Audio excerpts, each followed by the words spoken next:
Bonjour, bienvenue dans l'édition de l'emploi. Les troubles musculo-squelettiques, c'est la première cause de maladie professionnelle dans le BTP. Quelles en sont les causes et surtout, quelles solutions sont préconisées pour les éviter?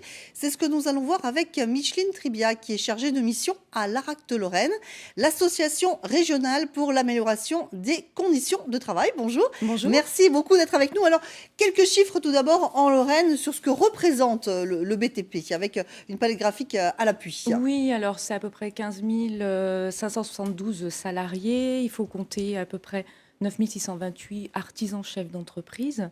Et puis également, nous avons 12 546 établissements. Il faut savoir que dans le bâtiment, ce sont souvent de très petites entreprises. Et au niveau des travaux publics, on va avoir des entreprises de plus de 100 salariés. D'accord. Alors, les troubles musculo-squelettiques, je le dis, c'est donc la première cause de maladie professionnelle.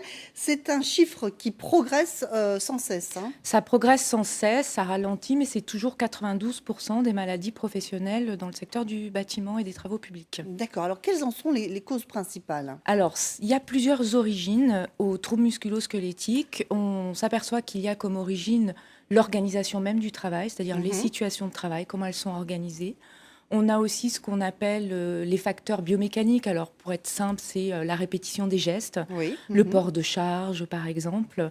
Et puis, également, on va avoir tout ce qui va concerner les personnes elles-mêmes, leur âge, leur formation, leur parcours professionnel.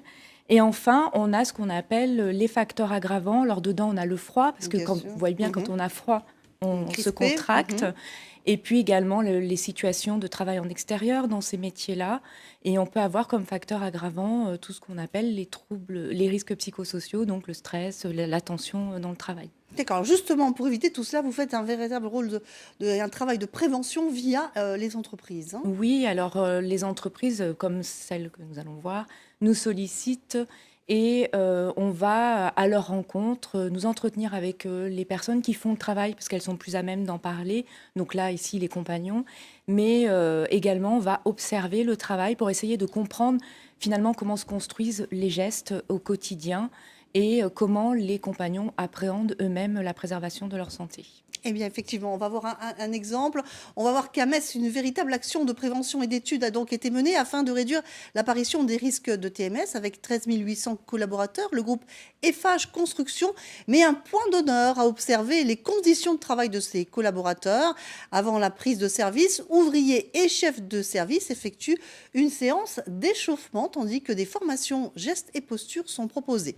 Didier Vincenot et Bruno Courteau se sont rendus sur un chantier de l'île du Saulcy. Les métiers du bâtiment et des travaux publics sollicitent énormément les articulations, d'où l'apparition fréquente de troubles musculo-squelettiques. La société Eiffage a décidé de réagir.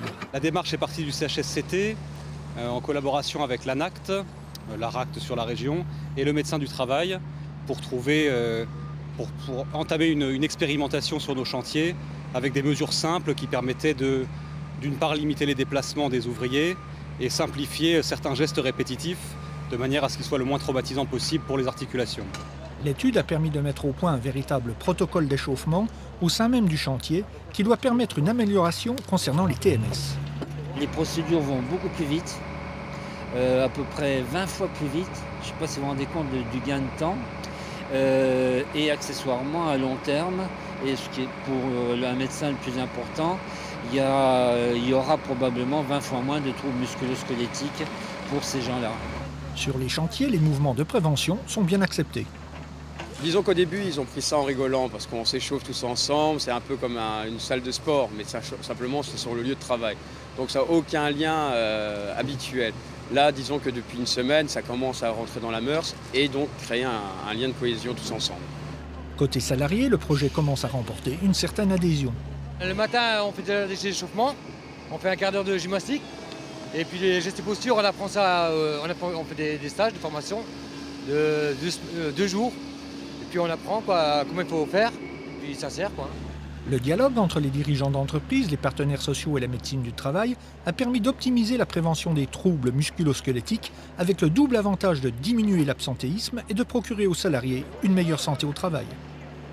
On vient donc de voir cet exemple. Vous essayez de construire des solutions vraiment sur 3 grands champs. Hein. Oui, alors le travail qu'on a mené avec cette entreprise était intéressant parce que on a eu le médecin du travail qui a été interviewé.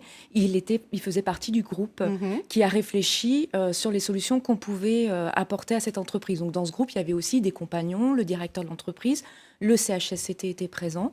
Et on a envisagé 3 champs, effectivement 3 familles. Donc la formation, on en a entendu parler dans le reportage, mais également des solutions au niveau de l'organisation même du travail, comment on peut amener les outils sur le chantier, par exemple. Oui. Et puis des solutions techniques, c'est-à-dire il y a des outils qui sont vibrants, mais comment est-ce qu'on peut limiter ces outils vibrants sur le chantier, par exemple. Est-ce que ces démarches de prévention sont vraiment efficaces? On a entendu des témoignages qui sont plutôt positifs, mais de façon plus globale, qu'est-ce qu'on peut en retirer? Qu'est-ce qu'on peut en retenir? Alors, comme j'en parlais avec le directeur de cette entreprise-là, c'est difficile aujourd'hui d'avoir un résultat immédiat. Il faut savoir que cette entreprise, ça fait 3 ans qu'elle travaille sur cette prévention-là. Il constate une amélioration au quotidien. Donc ça veut dire que ce qui est efficace, c'est efficace. Mais ce qui est efficace, c'est vraiment d'être sur l'ensemble des champs. L'organisation du travail, la formation, l'apport de solutions aussi techniques et surtout l'écoute et le travail participatif avec les compagnons. Alors justement, vous avez un vrai rôle à jouer, vous à l'ARACT. Il y a un vrai suivi, hein, justement. Vous dites que ce n'est pas dans l'immédiateté, mais c'est du court, moyen, peut-être du plus long terme. Oui, il y a un vrai suivi. Important, hein, le suivi est important. Et là, ce qui est très intéressant dans cette entreprise, c'est que c'est le CHSCT qui s'est saisi du projet et qui le mène d'année en année et qui suit l'avancée des travaux sur la démarche de prévention des troubles musculo-squelettiques. Très bien. Bien, merci beaucoup, Micheline Trivia, d'être venue aujourd'hui sur notre plateau. À une prochaine fois, sans aucun doute. Merci beaucoup. Merci beaucoup. Place à présent à nos offres d'emploi avec l'agence de travail temporaire ADECO et Julien Désiré de l'agence de Nancy qui est avec nous par téléphone. Bonjour Julien, vous avez tout d'abord un poste de conseiller mutualiste à nous proposer. Vous pouvez nous en dire un petit peu plus? Oui, bien sûr, bonjour.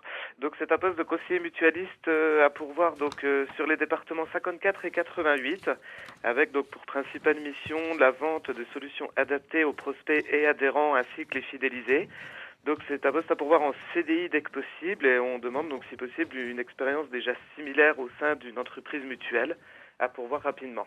Très bien. Autre poste, celui de technico-commercial, Julien. Donc là, c'est également pour un CDI. Donc nous recherchons un technico-commercial homme-femme. Donc là, c'est dans le domaine de produits électriques et mécaniques. Donc il y a vraiment le côté technique qui est important, ainsi qu'une expérience donc commerciale auprès d'une clientèle de professionnels. Le lieu de travail va être principalement dans toute la Lorraine. Et une fois de plus, donc c'est pour un CDI à temps plein dès que possible. Merci beaucoup, Julien, pour toutes ces précisions. Et si vous êtes intéressé par ces postes, vous le savez, vous pouvez faire acte de candidature sur le www.adeco.fr. Que faire quand on perd son emploi? Hier, nous avons traité de ce sujet avec Laure Sibilski, qui est consultante RH en Lorraine aujourd'hui.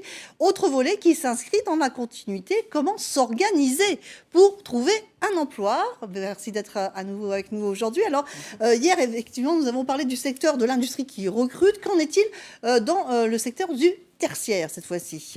Alors, dans le secteur du tertiaire, ce qu'on peut noter aujourd'hui, c'est qu'il y a des secteurs qui recrutent et qui recruteront toujours. Ce sont les secteurs de l'activité commerciale, tout ce qui est attachés commerciaux, conseillers commerciaux. Là, bien sûr, il y a des recrutements réguliers. Et également tout ce qui est gestionnaire de paye et assistant comptable.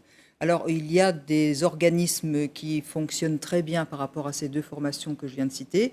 Formaitech, par exemple, à Metz, au Technopole de Metz, voire la CCI de Metz, qui peut proposer des formations courtes sur ce type de produits. D'accord. Alors, comment s'organiser pour trouver un emploi?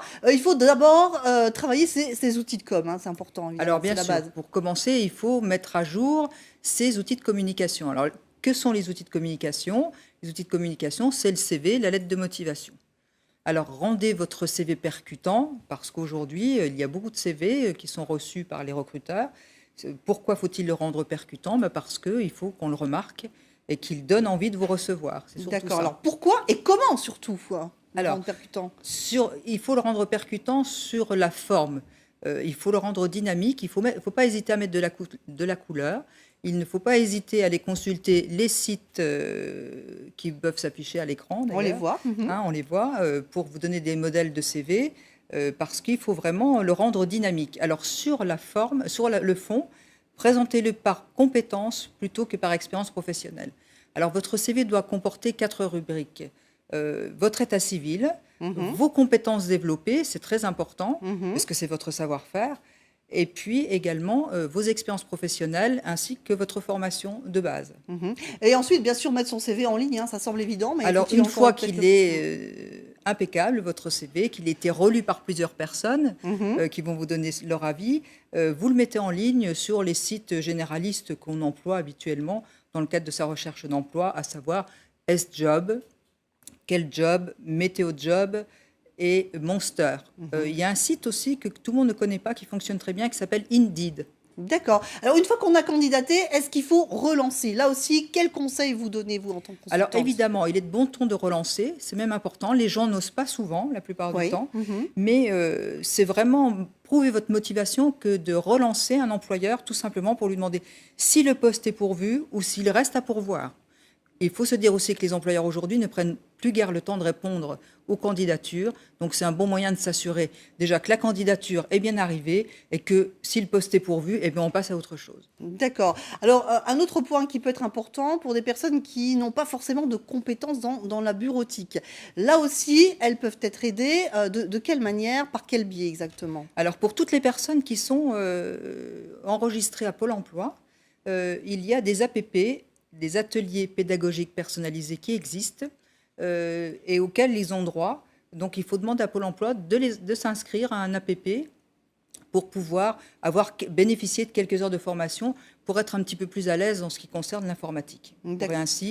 Ils pourront ainsi rédiger leur CV en toute autonomie. D'accord. Est-ce qu'il y a encore d'autres actions qu'il faut mener? Parce qu'il faut vraiment toujours être dans la dynamique de recherche, hein, évidemment. Tout à fait. Il faut bien utiliser tous les canaux de recherche d'emploi. Entre autres, il faut bien se renseigner pour savoir à quel moment se déroulent les salons et les forums de l'emploi sur votre région. Et surtout, n'hésitez pas à y aller avec quelques CV sous le bras pour rencontrer les recruteurs. Très bien. Eh bien, merci beaucoup, Laure Cybulski, d'avoir été avec nous sur ce plateau. Je rappelle que vous êtes consultante RH, donc en Lorraine. Merci beaucoup pour tous ces conseils. Merci à vous tous également de nous avoir suivis. Je vous souhaite bien sûr de passer une excellente journée. Tout de suite, vous le savez, place à l'information dans votre région. À bientôt.